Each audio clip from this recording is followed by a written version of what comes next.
रात को टाइलर पानी पीने के लिए उठता है कि उसे कोई विस्परिंग की आवाज सुनाई देती है। वो उसे फॉलो करते हुए स्टडी में जाता है तो देखता है कि किंजी भी उसी विस्पर को फॉलो करते हुए वहाँ आई होती है। उनको वो आवाज पियानो में से आ रही होती है। वो उसे खोल के देखते हैं तो उनको उसमें एक और की मिल जाती है। तभी बोडी वहाँ आ जाता है और ये देख के हैरान होता है कि किंजी और टाइलर भी विस्परिंग सुन सकते हैं। वो उनसे की लेके देखता है कि उस पर एक म्यूजिक का एस टाइप साइन होता है। बोडी कहता है कि उसने ये साइन कभी नहीं देखा। टाइलर बोडी के कहने पर एक ब्राउन बॉक्स उतारता है। किंजी की यूज करके उस बॉक्स को खोलती है और वो एक म्यूजिक बॉक्स होता है। उन्हें समझ नहीं आता कि उस बॉक्स का पर्पस क्या है। वो सब लोग कीज आपस में स्प्लिट कर लेते हैं ताकि वो उन्हें वेल लेडी से प्रोटेक्ट कर सके। टाइलर उन्हें कहता है कि हमेशा उन कीज को अपने पास रखें और उन्हें यूज करने से पहले वो तीनों आपस में डिस्कस करें। किंजी इस बात पे गुस्सा होकर उसे अपना मुंह बंद करने को कहती है। इसके बाद वो देखते हैं कि टाइलर कोशिश करने के बाद भी कुछ भी नहीं बोल पा रहा। किंजी समझ जाती है कि ये म्यूजिक बॉक्स की वजह से हो रहा है। वो साथ ही टाइलर को अपने मुंह पर थप्पड़ मारने को कहती है और वो ऐसा ही करता है। फिर बॉडी म्यूजिकल बॉक्स लेकर किंजी को बैक फ्लिप करने को कहता है पर कुछ नहीं होता। तभी किंजी कहती है कि उसने म्यूजिकल बॉक्स में की डाली थी, इसलिए सिर्फ जो वो बोलेगी लोग वो ही करेंगे। तभी टाइलर म्यूजिकल बॉक्स बंद करके किंजी को डांटता है कि ये सब चीजें टॉयज नहीं है, इसलिए उनको बिला वजह इस्तेमाल नहीं करना चाहिए। अगले दिन स्कूल में किंजी और स्कॉट अपने ड्रामा फिल्म के लिए शूट किया। किंजी का सीन देख रहे होते हैं कि वो उसे कैसे बेहतर बना सकते हैं। तभी वहाँ ईडन आके स्कॉट को खुद को रिप्लेस करके किंजी को रखने पे टॉन्ट करती है। फिर स्कॉट की भी काफी इंसल्ट करके वहाँ से चली जाती है। स्कॉट उसको कुछ भी नहीं कहता और किंजी को भी उसे जवाब देने से रोक देता है। जैकी लोगन और टाइलर को स्कूल के बाद अपने घर इनवाइट करती है ताकि वो लोग अपना 5K की चैरिटी का काम पूरा कर सकें। जैकी के जाने के बाद टाइलर लोगन से कहता है कि क्या कोई बहाना नहीं कर सकता जिससे टाइलर और जैकी अकेले टाइम स्पेंड कर सके। लोगन मान जाता है। टाइलर किंजी के पास जाता है तो देखता है कि वो म्यूजिकल बॉक्स साथ स्कूल ले आई है। वो उसे टोकता है तो किंजी उसी पर गुस्सा हो जाती है। टाइलर गुस्से में वहाँ से चला आता है और स्कॉट आ जाता है। किंजी उसे कहती है कि वो उन लोगों से बहुत तंग आ चुकी है जो लोगों को बिला वजह परेशान करते हैं। स्कॉट उसे समझाता है कि ऐसे लोगों के बारे में कुछ नहीं किया जा सकता, इसीलिए बेहतर है कि उन्हें इग्नोर ही किया जाए। किंजी उसे कहती है कि वो लोग बिल्कुल पावरलेस नहीं हैं, उनके पास भी कुछ ऐसी चीजें हैं जिनको यूज करके वो लोगों को सबक सिखा सकते हैं। फिर किंजी स्कॉट को वो न्यू मैजिकल बॉक्स वाली की दिखाती है। स्कॉट को लगता है कि इस की से वो लोग किसी के भी दिमाग में अपनी मर्जी का गाना चला सकते हैं, लेकिन किंजी उसे बताने की बजाय उसे म्यूजिकल बॉक्स यूज करके दिखाती है। वो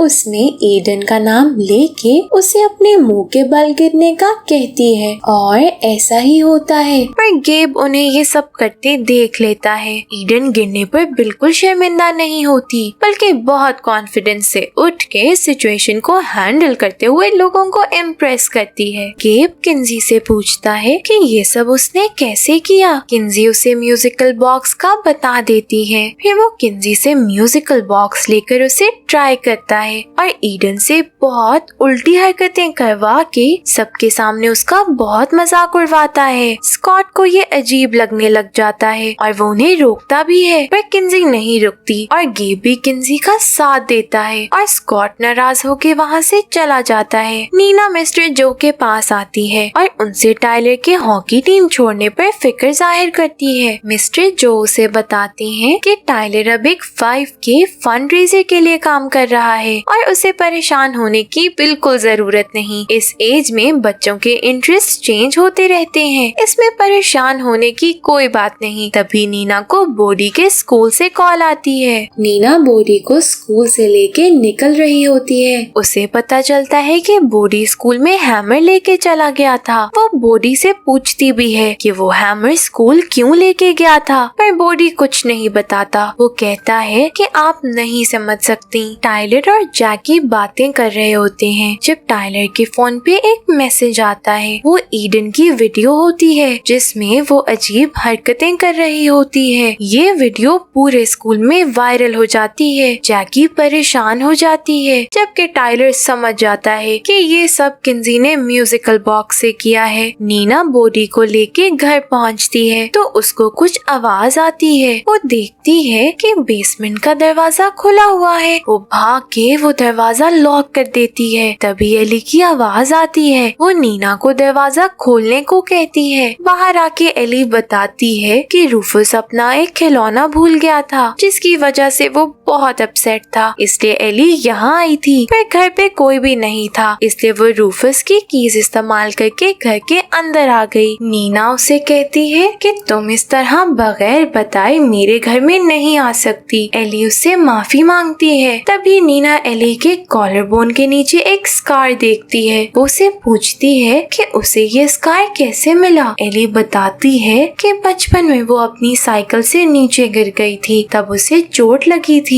और ये उसी का निशान है। फिर वो नीना से माफी मांग के वहाँ से चली जाती है। किंजी गेब के साथ स्कूल से वापस आ रही होती है। जब वो उससे पूछती है कि उसने मैथिसन एकेडमी में ही क्यों ट्रांसफर लिया, वो बताता है कि उसके पेरेंट्स का डिवोर्स हो रहा है, इसलिए उसकी मदर ने उसे इस बोर्डिंग स्कूल में भेज दिया है। किंजी घर पहुंचती है तो टाइलर उसे बहुत डांटता है स्कूल में ईडन पे की यूज करने पर, लेकिन किंजी आगे से उससे बदतमीजी करती है। उसे कहती है कि उसे हर टाइम उसके फादर बनने की जरूरत नहीं, वो अपना ख्याल खुद रख सकती है। टाइलर उसे समझाता है कि एक इवल चीज उनसे कीज लेने के लिए उनके पीछे पड़ी है। अगर वो इस तरह ओपनली कीज यूज करेगी तो उनके लिए प्रॉब्लम भी बन सकती है। पर किंजी उसकी कोई बात नहीं मानती और उससे और बदतमीजी करती है। टाइलर बहुत गुस्सा होकर वहाँ से चला जाता है। डंकन बॉडी के पास आता है और उससे पूछता है कि वो हैमर लेके स्कूल में क्यों गया था। बॉडी उसे बताता है कि उसे टाइलर, किंजी, नीना और डंकन की हिफाजत करने की जरूरत है। डंकन उसे कहता है कि वो भी उसकी हेल्प करना चाहता है, पर बॉडी उसे कहता है कि तुम कुछ नहीं कर सकते। फिर बॉडी उससे पूछता है कि क्या तुम्हें अपना चाइल्डहुड याद है। डंकन उसे कहता है कि उसे कुछ कुछ याद है। फिर बॉडी उसे चैम्बरलिन लॉक का पूछता है जिसे उसने घोस्ट बने हुए कब्रिस्तान में देखा था। डंकन उसे कहता है वो तो 100 साल पहले ही मर चुका है। बॉडी बताता है कि उसने चैम्बरलिन लॉक से बात की थी और उसने उसे बताया था कि रेंडल और डंकन बचपन में मैजिकल कीज यूज करते थे और घोस्ट बन के उससे मिलने जाते थे। बॉडी उससे पूछता है कि क्या उसे ये सब याद है। डंकन को कुछ भी याद नहीं होता और वो बॉडी की किसी बात पर यकीन भी नहीं करता। वो काफी कंफ्यूज हो जाता है। नीना मिस्टर जो के पास जाती है और उसे बताती है कि उसने एली के कॉलरबोन के नीचे एग्जैक्टली वैसा स्कार देखा जैसा कि रेंडल की कॉलरबोन के नीचे था। पर रेंडल ने तो उसे कहा था कि वो एक बार कैंपिंग गया था और वहाँ जलने की वजह से निशान रह गया, जबकि एली का भी एग्जैक्ट सेम स्कार है। लेकिन उसने कहा कि उसे ये स्कार बचपन में साइकिल से गिरकर चोट लगने पर आया। नीना कहती है कि उसे लगता है एली और रेंडल दोनों ने उससे झूठ बोला है। मिस्टर जो से समझाते हैं कि जो भी हुआ वो पास्ट में था, इसलिए उसे भूल जाना ही बेहतर है। नीना कहती है कि रेंडल कभी भी अपने पास्ट के बारे में कोई बात नहीं करता था क्योंकि यकीनन कुछ ऐसा हुआ था जिस वजह से वो पास्ट के बारे में बात ही नहीं करना चाहता था। और जब सैम लेसर उनके घर आया था तो रेंडल को मारने से पहले उसने की हाउस का जिक्र किया था और यही वजह है कि वो अपने बच्चों को लेके की हाउस में शिफ्ट हुई। मिस्टर जो से समझाते हैं कि वो सिर्फ रेंडल की डेथ के लिए किसी को ब्लेम करना चाहती है और कोई बात नहीं। वो इस सब के बारे में बहुत ज्यादा सोच रही है और उसे रिलैक्स करने की जरूरत है। रात को स्कॉट किंजी के पास आता है और उसे सजेस्ट करता है कि वो उन कीज को यूज करके उसकी मूवी को अच्छा डायरेक्ट करें। किंजी मान जाती है और वो घर से बाहर जाने लगते ही हैं। स्कॉट टेबल पे पड़ी उसकी फैमिली पिक्चर्स देखता है। उनमें से एक रेंडल के बचपन की भी थी। स्कॉट उस पिक्चर को देख के 3 लोगों को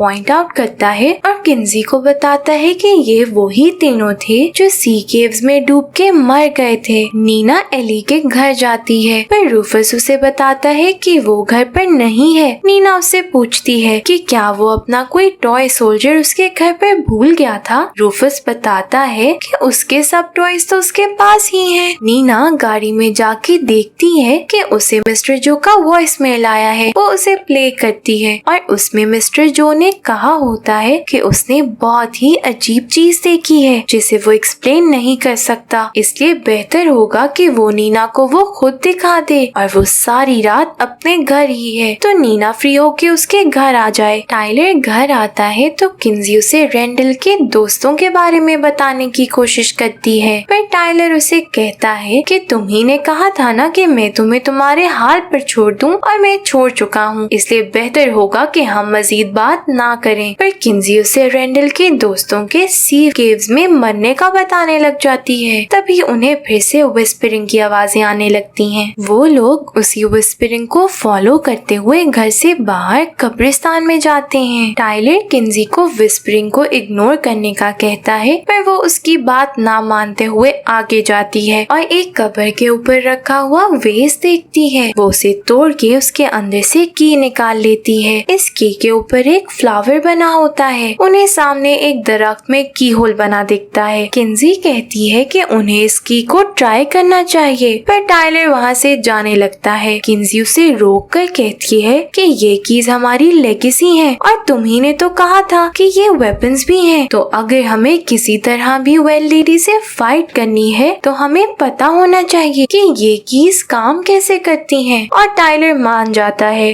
वो लोग उस की को ट्री में लगाते हैं तो जमीन से बहुत से चमकते हुए जार्स बाहर निकल आते हैं। वो असल में मेमोरीज होती हैं। उन्हें समझ नहीं आती कि ये किसकी मेमोरीज हैं। फिर एक मेमोरी देखने पर उन्हें पता चलता है कि ये डंकन की मेमोरीज हैं। मेमोरीज देख के उन्हें पता चलता है कि एक आइडेंटिटी की भी है जिसे यूज करके इंसान किसी भी शक्ल या हुलिये में बदल सकता है। टाइलर और किंजी एक मेमोरी देखते हैं जिसमें रेंडल अपने दोस्त लूकस का कत्ल कर रहा था। टाइलर और किंजी ये मेमोरी देख के बहुत डिस्टर्ब हो जाते हैं। वो समझते हैं कि लूकस के साथ साथ बाकी दोनों दोस्तों को भी रेंडल ने ही मारा था। किंजी अभी भी रेंडल को डिफेंड करने की कोशिश करती है पर टाइलर कहता है कि यही वजह थी कि रेंडल कभी यहाँ वापस नहीं आना चाहता था। नीना जो के घर पे जाती है और देखती है कि उसका दरवाजा खुला हुआ है। वो उसे कॉल करती है। अंदर से जो के फोन की आवाज आती है तो नीना अंदर चली जाती है। वो देखती है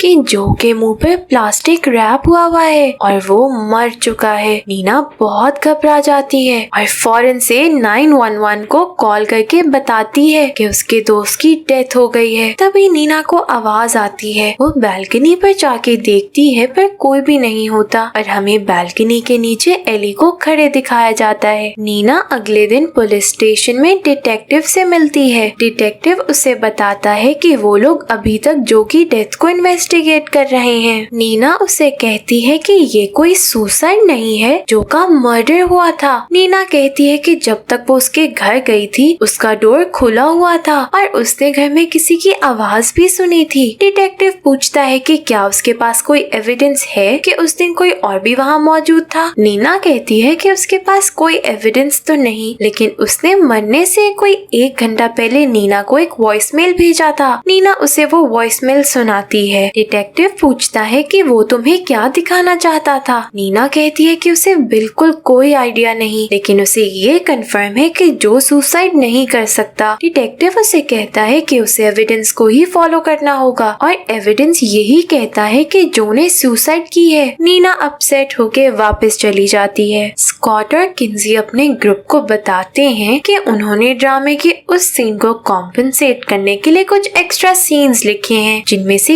एक सीन वो शूट भी कर चुके हैं। गेब को कुछ शक होता है। डग को मैसेज आता है और वो सबको बताता है कि डॉग्स जहाँ पे वो शूट करते थे उसके ओनर ने उन्हें वहाँ शूटिंग के लिए मना कर दिया है। और वो सब सोचने लग जाते हैं कि अब वो लोग क्या करेंगे। किंजी डंकन को उसकी सारी मेमोरीज दिखाती है। डंकन वो देख के बहुत ही परेशान हो जाता है। डंकन एक मेमोरी को देख के बहुत हैरान सा होता है। वो कहता है कि ये बहुत जानी पहचानी लग रही है, पर उसे कुछ भी याद नहीं आ रहा। वो मेमोरी को साइड में रख देता है क्योंकि उसका सर बहुत दर्द करने लग जाता है। किंजी वो सब मेमोरीज को वापस बैग में बंद कर देती है और साथ ही डंकन भूल भी जाता है कि किंजी ने उसे कोई मेमोरीज दिखाई हैं। तभी डंकन को नीना की आवाज आती है और वो वहाँ से चला जाता है। टाइलर जैकी के घर पे होता है और वो दोनों किस करते ही हैं कि टाइलर के गले में पहनी कीज की आवाज आती है। टाइलर पीछे हो जाता है और ऑकवर्ड होके वहाँ से जाने का कहता है। जैकी उससे पूछती है कि क्या वो संडे को आएगा। टाइलर हाँ कहकर वहाँ से चला जाता है। जब टाइलर घर आता है तो किंजी उसे बताती है कि डंकन को उसकी मेमोरीज दिखा के पूछने की कोशिश की थी और कुछ भी नहीं हुआ। डंकन को कुछ याद नहीं आया। टाइलर उसे कहता है कि हम पहले ही ये बात जानते हैं कि एडल्ट्स को मैजिक याद नहीं रहता और तुम्हें ऐसी कोई भी हरकत करने से पहले हमसे डिस्कस करना चाहिए था। किंजी उसे एक मेमोरी दिखा के बताती है कि इस मेमोरी को देख के डंकन सबसे ज्यादा डिस्टर्ब हुआ था। उस मेमोरी के अंदर रेंडल और उसके दोस्त सी केव में जाते हैं और इस मेमोरी में सी केव में एक ब्लू सी लाइट भी दिख रही होती है। किंजी कहती है कि रेंडल और उसके दोस्तों को यकीनन उस सी केव में ही कुछ हुआ था। किंजी टाइलर को कहती है कि वो केव्स में जाना चाहती है और टाइलर को भी अपने साथ चलने का कहती है, मगर टाइलर मना कर देता है। किंजी कहती है कि हम नहीं जानते हमने जो मेमोरी देखी है उसमें एग्जैक्टली क्या था। हमने सिर्फ रेंडल को अपने दोस्त को मारते हुए एक मोमेंट ही देखा था। हमें नहीं पता कि उससे पहले या बाद में क्या हुआ। हमारे फादर कातिल नहीं हो सकते। टाइलर बहुत हाइपर हो जाता है और वो किंजी को कहता है कि मैं तंग आ चुका हूँ इस सब से, डैड से, तुमसे और इन कीज से भी। वो अपने गले से की उतार के किंजी के पास फेंकता है और वहाँ से चला जाता है। अगले दिन सब लोग मैथिसन एकेडमी में जो के फ्यूनरल पे आते हैं। एली भी वहाँ होती है। नीना उसके पास जाके उसे कन्फ्रंट करती है कि वो उसे इग्नोर क्यों कर रही है। एली उसे बाहर आने का कहती है। जब वो दोनों बाहर जाती हैं तो नीना एली को कन्फ्रंट करती है कि रेंडल और उसके कॉलर बोन के नीचे सेम स्कार कैसे है। एली उसे कहती है कि रेंडल, मार्क, एरन और उसने खुद ये मार्क लिया था। सीनियर ईयर के बाद उनके दोस्तों की डेथ के बाद उन्होंने एक गर्म पोकर लेके कॉलर बोन के नीचे लगा दी। ये उनके दोस्तों को याद रखने का तरीका था, पर ये बहुत ही पर्सनल चीज थी, इसलिए उसने नीना को सच नहीं बताया। नीना फिर उससे पूछती है कि जिस रात जो की डेथ हुई थी वो कहाँ थी।